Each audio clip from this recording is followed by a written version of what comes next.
आम्ही जे कधी पाहिलं पण नाही असं ते धान्य खातायत. आम्ही कधी ऐकलं नाही अशा भाज्या त्या खातायत. तर मग ते नेमकं काय आहे? ब्रॅमेन सारखा पदार्थ असेल, पास्ता असेल, नूडल्स असेल, तर ह्या सगळ्या गोष्टी आम्ही मिलेट्समध्ये बनवल्या. मिलेट्स खाणं किंवा हेल्दी फूड खाणं तुम्ही ट्रेंड म्हणून बघू नका किंवा फॅशन म्हणून बघू नका त्याच्याकडे.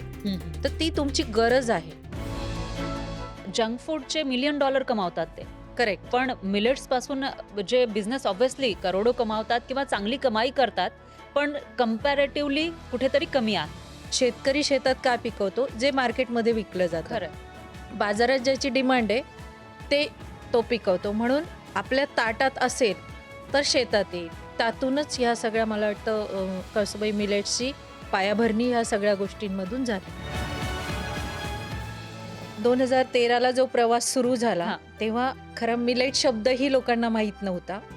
हेल्दी फूड टेस्टी नसतं अशी जी लोकांची कन्सेप्ट होती ती कन्सेप्ट आम्हाला पुसायची होती. मिलेट्ससाठी प्रिझर्वेटिव्ह वापरण्याची गरज असते. पुण्यातलं ग्राहक खूप सजग आहे. तुम्ही कुठलाही नवीन पदार्थ आणा ते इतकं डोक्यावर घेतात.